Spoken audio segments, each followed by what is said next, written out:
The angel of the Lord. Rashi says in his introduction to Zechariah chapter 1, the prophecy of Zechariah is extremely enigmatic because it contains visions resembling a dream that requires an interpretation. We cannot ascertain the truth of its interpretation until the teacher of righteousness comes. Nonetheless, I will put my heart to recounseling the verses one by one, according to the interpretations that resemble it, and follow the interpretation of Jonathan. This is God's test for the Jewish people, in particular the Jewish leaders. God's test of who the descendant of David is. The man described in Isaiah 53, the teacher of righteousness. That's who Rashi, known as one of the first rabbis to say that Isaiah 53 described the people, the Jewish people, as the patriarch Israel. Then here he is in Zechariah saying, we got to have to know the truth of at least chapter 1 of Zechariah, to know its truth, because we can't do it. And no Jewish man, religious, academic, commentator, or otherwise, has ever had the answer to this. And yet this video is going to give it to you. Why? I'm a teacher of righteousness. This is Zechariah chapter 1, verses 7 through 12. That's the preamble that Rashi leads into before he starts his commentary. And this is in midrash form. That's where I take parts of a verse and interpret each in individual segments. Verse 7. On the 24th day of the 11th month of the second year of Darius, the month of Shabbat, this word of the Lord came to the prophet Zechariah, son of Berechiah, son of Edo. This word of the Lord. This verse continues with, in the night I had a vision, which is not a word of the Lord. The word of the Lord coming to Zechariah means the messenger of the words of God has come to Zechariah, who is the angel of God's presence, and the word of the Lord. Literally, that's his name. He has alighted upon Zechariah to bring a vision from God. Not a word, a vision. Verse 8. In the night I had a vision. I saw a man mounted on a bay horse standing among the myrtles in the deep, and behind him were bay, sorrel, and white horses. In the night I had a vision. There's a man on a horse standing in the myrtles. He is later referred to as the angel of the Lord, standing in the myrtles. The angel of the Lord alights upon and enters men, and my name, Hashem, is in him and can speak through the man. Zechariah has an angel with him who is his guide in the vision. The deep is like a valley Zechariah is looking down on, filled with myrtle trees, and then an open area below that is where the bay, sorrel, and white horses are. Verse 9. I asked, what are those, my Lord? And the angel who talked with me answered, I will let you know what they are. What are those, my Lord? Zechariah is not talking to the angel. That's an angel. It's not my Lord. Who answered, but who never lets him know what they are. he is asking the man standing among the myrtles on a bay horse about the horses in the open area and calls him my Lord. Verse 10. Then the man who was standing among the myrtles spoke up and said, these were sent out by the Lord to roam the earth. Then the man who was standing among the myrtles spoke up and said, again, this is midrash form. Okay, so the man standing in the myrtles answers the question of Zechariah, not the angel who is with Zechariah. Verse 11. And in fact, they reported to the angel of the Lord, who was standing among the myrtles. We have roamed the earth and have found all the earth dwelling in tranquility. And it's just like a dream. We have horses talking. You know, they could have been birds. Anything that can go far and go a long ways out and then come back. In this case, for this story or for this dream that was given to Zechariah, it's horses. And in fact, they reported to the angel of the Lord. They who reported are the horses who have gone to and fro throughout the earth, and they spoke the report to the angel of the Lord, who was standing among the myrtles.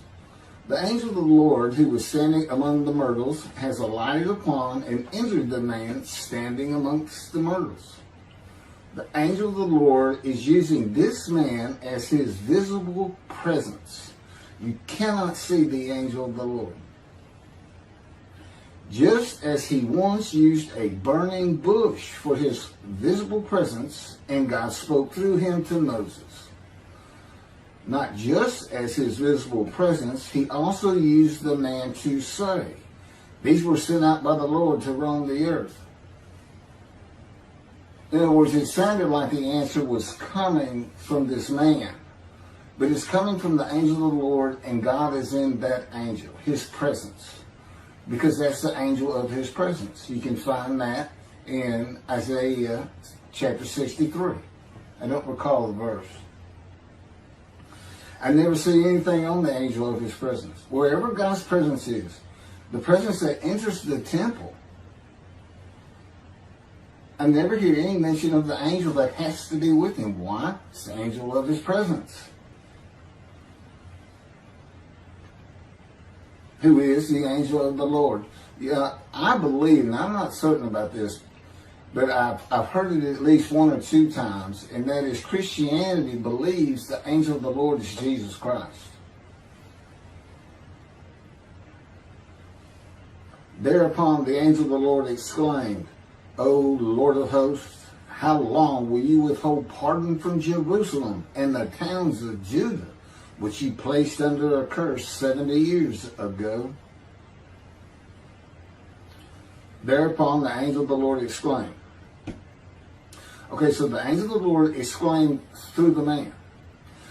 Zechariah heard the words come from the man standing in the myrtles.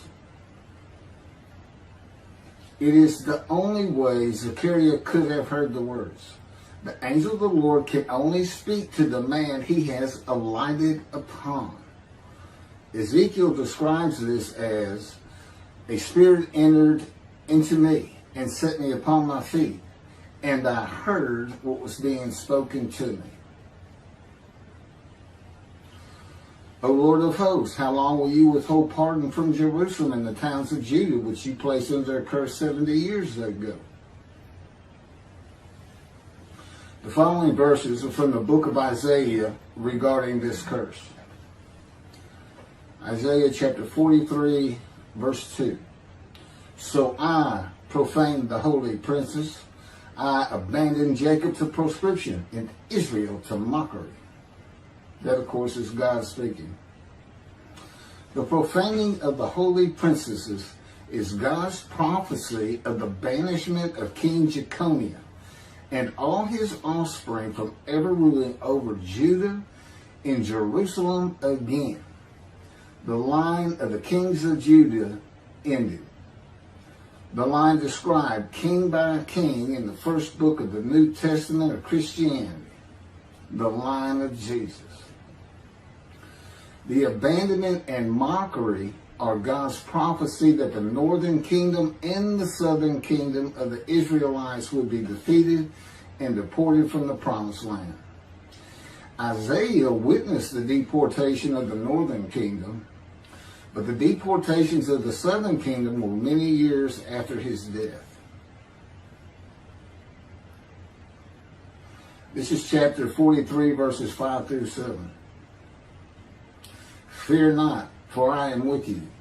I will bring your folk from the east, will gather you out of the west. I will say to the north, give back, and to the south, do not withhold.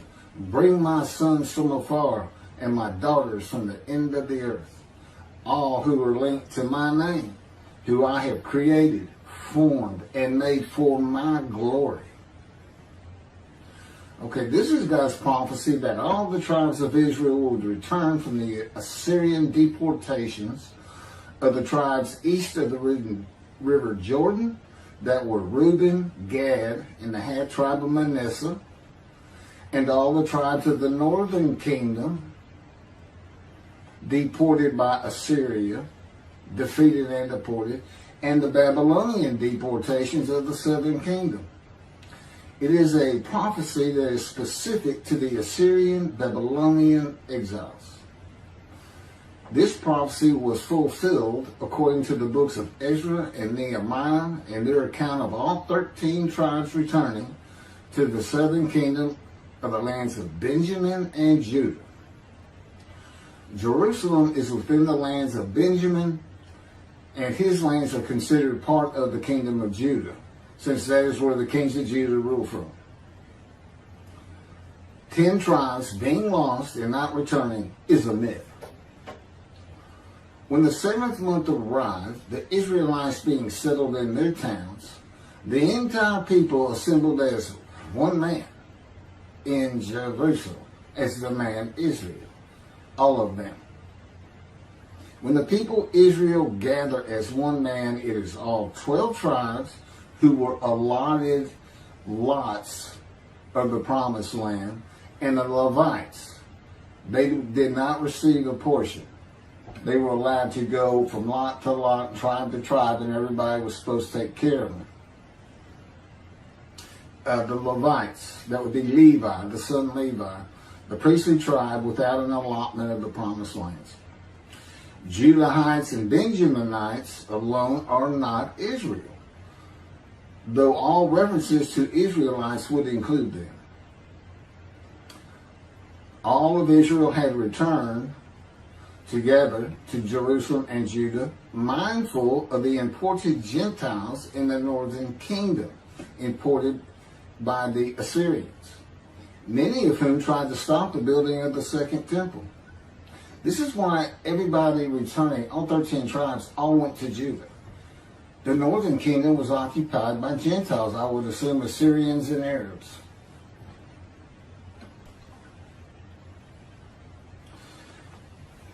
This is 1 Chronicles chapter 9, verses 2 and 3. The first to settle in their towns on their property were Israelites, priests, Levites, and temple servants, while some of the Judahites and some of the Benjamites and some of the Ephraimites and Manassesites settled in Jerusalem. That would be Ephraim and Manasseh. Manasseh was such a large tribe, it had to be broken in. It was broken in two. Half of it set up, their allotment was east of the river Jordan by about where Edom would be. And well, that was the tribe of Gad. Not Edom, Gilead, where the Tishbite, Elijah, the Gentile, was an inhabitant. Ramoth Gilead. Manassites, Ephraimites, and Judahites were the tribes with the largest allotment of the lands of Abraham, and Jerusalem is in the lands of the Benjamites. Those are who just got mentioned. The 3 largest lot owners. Okay, Benjamin, that's where Jerusalem is. He's important. And of course the priests, the Levites. So Ephraim and Manasseh were not lost tribes, as many believe from writings outside of the Bible. There never were lost tribes according to the Bible. Okay, so all 13 tribes returned and settled in new towns. The accounts of the deportations indicate there was not much left of the old towns. There is no account of how the new towns were settled, though it is unlikely it was based on prior ownership. The exile lasted too long for the deported owners to still be alive, and the tribes of the northern kingdom had to build new towns to live in. It also says the Levites settled in on their lands.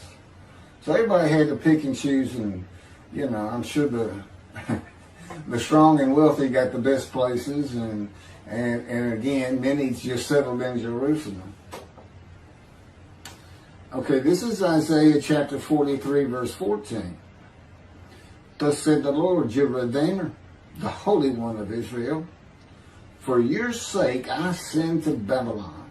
I will bring down all her bars, and the Chaldeans shall raise their voice in lamentation.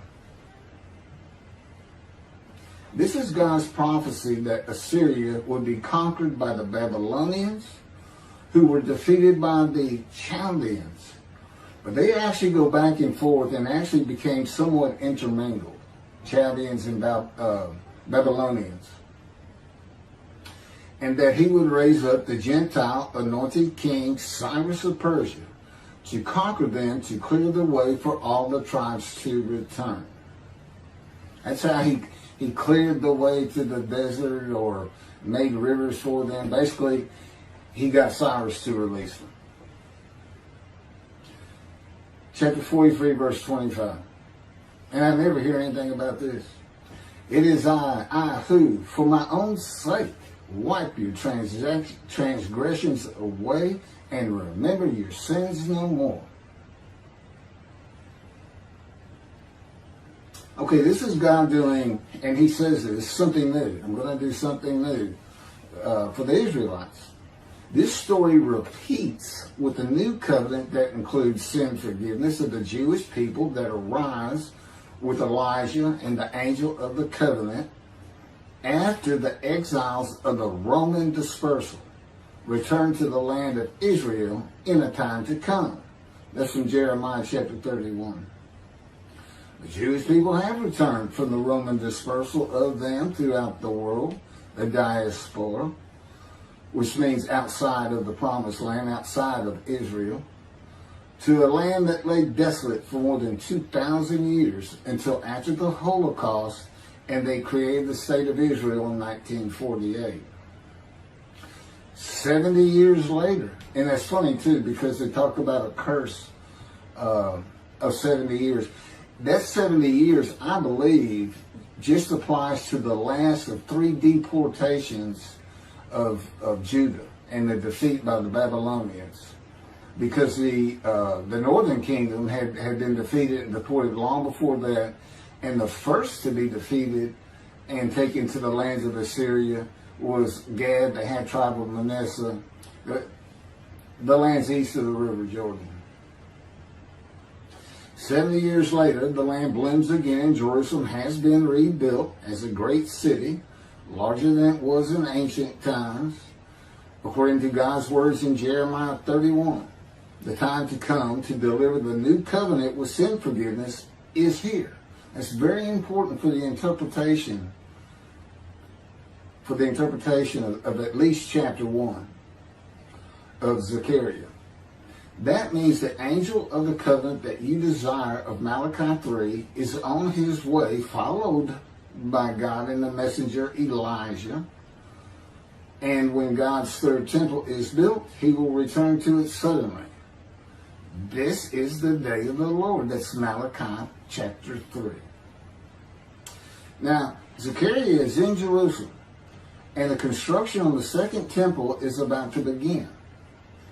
Isaiah has written God's words of sin forgiveness, which would have removed the curse long before this, when they were returning, when the remnant of the 13 tribes was returning.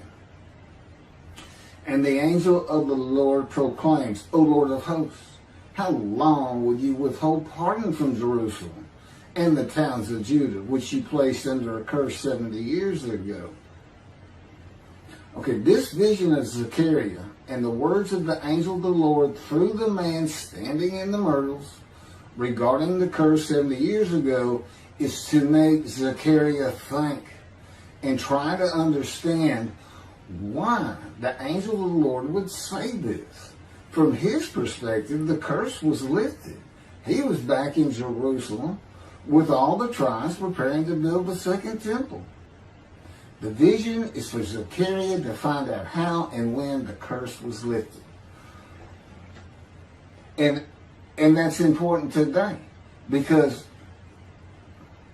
this is the day of the Lord. The new covenant is here, and every single Jew throughout the world is forgiven of their sins right now. And that message has been given to me to be delivered. And it's not getting out there. It's just not getting out there, and that's what happened here. Because if you read Ezra and Nehemiah, it's clear they had no idea that their slates had been cleaned. And sin and continue. Once you know that God has just said, okay, I'm not going to remember any of that. Let's all start fresh. I'm here with the covenant of friendship. Let's everybody start being observant Jews. Okay? Which would include going to Yom Kippur. Having a slate clean does not mean you have a lifetime now of sin forgiveness. The books of Ezra and Nehemiah reveal, this is how God had me write it down. This is from the book, Isaiah 53, in the day of the Lord, that was dictated to me. The books of Ezra and Nehemiah reveal that the 13 tribes did not know they had been right. We had to wait for the teacher of righteousness to know. And this is another thing I never see in this Messianic era that is taught, that is coming, is that God is with the descendant of David as he was with Moses. I mean, just right there with him.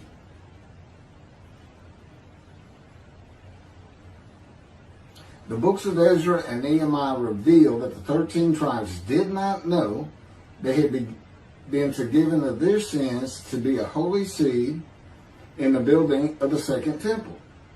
If people know they have been forgiven and have a clean slate from past transgressions against God and his laws, they are more likely to stop their sinful ways and abide by his laws in the future. The scroll of Isaiah needs to be found and interpreted by Zechariah and the religious leaders so they will know of God's forgiveness of their sins. God will be returning before the temple is built. That will be the third temple, to test the devotion of his righteous servant and make him suitable for his purpose, which might prosper. That includes the building of the third temple. This would begin when his spirit alights upon the anointed one, Moshiach. His presence with his righteous servant will be necessary for the temple to be rebuilt. Islam will not freely hand over their third most holy site to Israel and abandon the Dome of the Rock Mosque, a mosque that sits on the Temple Mount purchased by King David for God, the most holy site of the Jewish people. With God is the angel of his presence, who is already on the way. You want me to skip that? Okay, this has been covered in other videos more than once.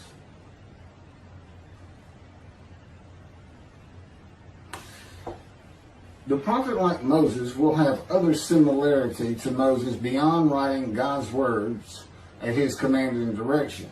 As this was written, at God's command and direction, I typed those words. To the greatest degree possible for any human being, Moshe's identity and existence became one with the Creator. Now that's who you're looking for when you say the prophet like Moses. It's not Joshua. I've heard that one, which is, it says right there on that page, there's never been another prophet like Moses. Well, his attendant Joshua standing right there, if that's, anyway.